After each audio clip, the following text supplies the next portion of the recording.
Hey everybody, CHM Carnivores here. I hope you're doing well.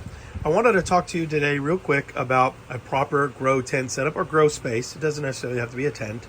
You can grow these Nepenthes on windowsills and spare rooms. Could be outside. It doesn't matter, right? Use your imagination. There's just a few things that you need to keep in mind when growing them in order to be successful, and I'm going to cover that today in this video. Now, if you do like this video, please like and subscribe. Share as much of this as you can. Again, the CHM Carnivores' mission is to get these plants out to as many people as possible, get the knowledge about them so that we can get as many people growing them and not only help conserve them, but also just bring joy to the world, right? They're just so much fun. So anyways, getting on with the grow tent setup. In this case, this is a grow tent, obviously, so this is what I'm going to be talking about.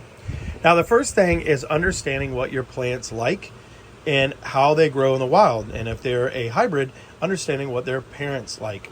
And so I cannot stress that enough. To me, that's very interesting, but some people that might be boring. But it's good to know what you're getting into and how they grow, because that will help you decide on how you're going to grow these plants.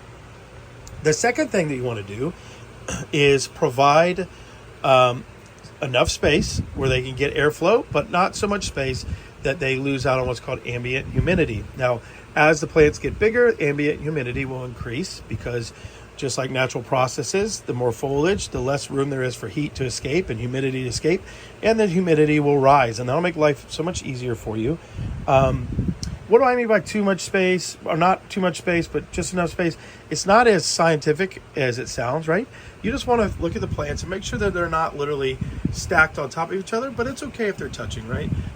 It allows out for that ambient humidity. Now, the next thing is airflow. It is very, very, very, very important for Nepenthes that they have good airflow. And I've shown this plant in prior videos, and I'll continue to show it. If you look at this one right here, it's got white powder mold on it. I have been treating that, but essentially what happened is this was a plant that was in the back of the grow tent, of my last grow tent, and it wasn't getting any airflow, and because of that there was a stagnant humidity that set in and white powder mold growed, which will kill the plant if you are not careful. The way that you prevent that, and the way that I found the best option to be, is put fans in the corners of your grow tent.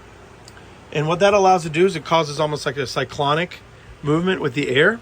And so that way everything gets touched, even the plants in the back, but then the air naturally circulates to the middle and it sort of keeps everything nice and cool. So I like to put fans in almost every corner of the grow tent and keep that air flowing. The next thing is humidity. So the plants, again, like I said, as they get bigger, they're going to let off some ambient humidity, but we want to try to help out that cause. And so I always recommend a good humidifier. It doesn't have to be super expensive. This one was on sale at Sam's for like $50 or something like that. It's all about just keeping that consistent moisture, consistent, right? And so what we want to do is you can get a humidistat, which I highly recommend. I currently don't have one. I'm looking to get one. But you want to keep the consistent humidity. Some hybrids are better than others about handling the humidity, but you want to make sure that you keep that in. A humidifier will go a long ways in helping out with that. Now, the next thing is light. Now, Nepenthes, they like some bright light, but not direct sunlight. So depending on the variety you have, there's Nepenthes Enigma, which grows completely in the shade, doesn't need any sun at all. And then there are some plants like Stenophylla over here that really loves the sun. And as much light as you can get it, that's why I have it up here close to the light, which I'll save your eyes and not put in front of you. It's going to do the best for that. So that goes back to understanding the growth habits of your plants, and that way you can strategically place them in your grow areas. So you want to have a good light, and I recommend a light that is adjustable, and that adjustment rate will allow you to control the different elements of the light, the different brightness of the light, which will in turn help you better dial in your conditions in your grow space. Okay? And then finally, you want to do the maintenance. And this is something, honestly, I struggle with, working full-time jobs and all that stuff and all the other yada yadas, is make sure you're keeping up the maintenance on the plants. And that is something, like I said, I don't necessarily do a great job of. It's very important that you maintain these plants and you cut them back. They don't need to be pampered over and all that stuff constantly, although honestly it is fun. They don't necessarily need that, but they do. The most important thing is you want to keep that free space on the stem, especially near where it meets the soil. That's where a lot of that problems are going to start to occur with Nepenthes, okay? And finally, bonus tip, always have a good organic pest controller and mold controller. I recommend a Captain Jack's. Always have that on hand, right?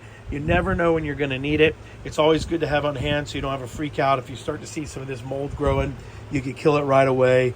Or if you start to see a little thrip damage here and there, you can do that. All right, folks, I'm sure I'll have more to offer you, but that's all the time I want to take up for you guys. I hope you have a wonderful night. And as always, thanks for tuning in. I'll talk to you soon. Bye.